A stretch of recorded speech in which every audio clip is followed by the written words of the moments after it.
The exercise that ultimately built the foundation of my shoulders was none other than the handstand push-up. Now, if you're a seasoned viewer, then this shouldn't be a surprise, because the key to implementing our shoulder strength and size is to essentially have some kind of overhead pressing movement. And for me, that was the journey of learning the handstand push-up. This exercise right here is going to be responsible for a couple of the ranges of motion that's necessary for the shoulders. That includes shoulder flexion, abduction, and a bit of internal rotation. All these different movements right here is going to be best targeting our anterior delt, aka the delt at the front. Now, the way I approach this is by having 3 total sessions for my handstand push-up training. One of those sessions is going to be considered a heavy or high intensity day, consisting of 5 sets of 3 to 5 reps. 2 of the other sessions now are going to be more so on the moderate intensity range, consisting of 3 sets of 3 to 5 reps. But here's the important part, man. So listen closely. Now, because we're not just adjusting the amount of load that we're using, which is one variable for progressive overload and building muscle, but instead,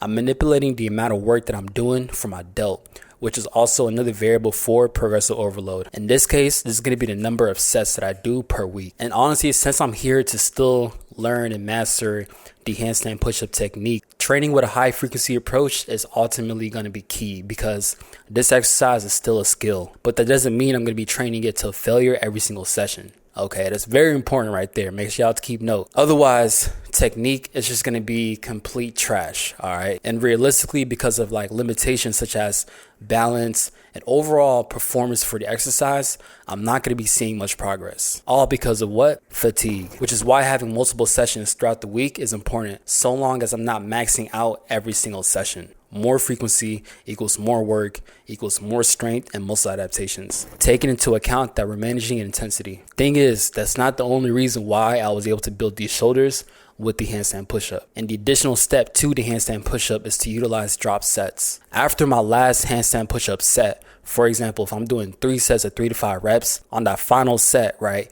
I allow 1 to 2 drop sets of a easier progression of the handstand push-up. So that means for me, I like to stick with the deficit pike push-ups, or sometimes just a standard pike push-ups depending on how I'm feeling. Now, this allows me to not only practice the same movement pattern, the same body positioning and alignment, but get more volume to build muscle, because at the end of the day, volume is key when it comes to building muscle, and as well as intensity. But because I'm not training to failure every single session, these drop sets, bro, the light just turned off.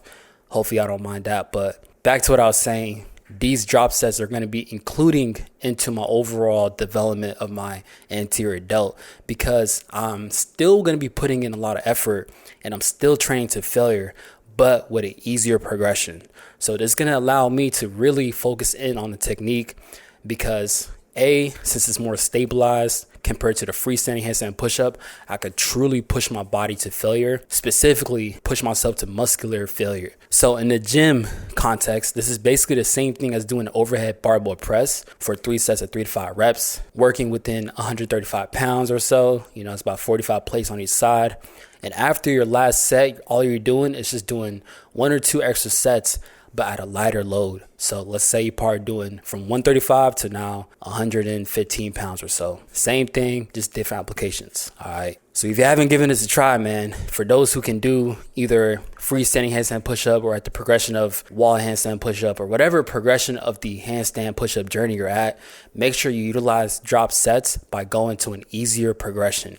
That's going to really help drive in that strength adaptation and also build more muscle. Now, moving on to our last point in the video, okay? Listen closely, man. This is part of the most important part. How does one figure out how to utilize all these tips, exercises, and just, methods that I just stated with the managing intensity, volume, into some kind of workout split, right? That's probably a question you might be thinking right now. And that's actually by booking a free consultation call with your boy, where I basically help answer any outstanding questions regarding to weighted calisthenics, strength programming, and the best workout split and structure that I researched, planned, brainstormed, and applied over the last 4 years. All right, maybe 5. That's all free game right there. 15 minutes. But hey, what do I know? If you'd like to see more content like this, be sure to follow me, man. I'm Tough Fitness Scout here. No cap. Cobra Trains, he's up next. Make sure y'all subscribe to him. He's number 1 out here. He's the toughest fitness guy out here.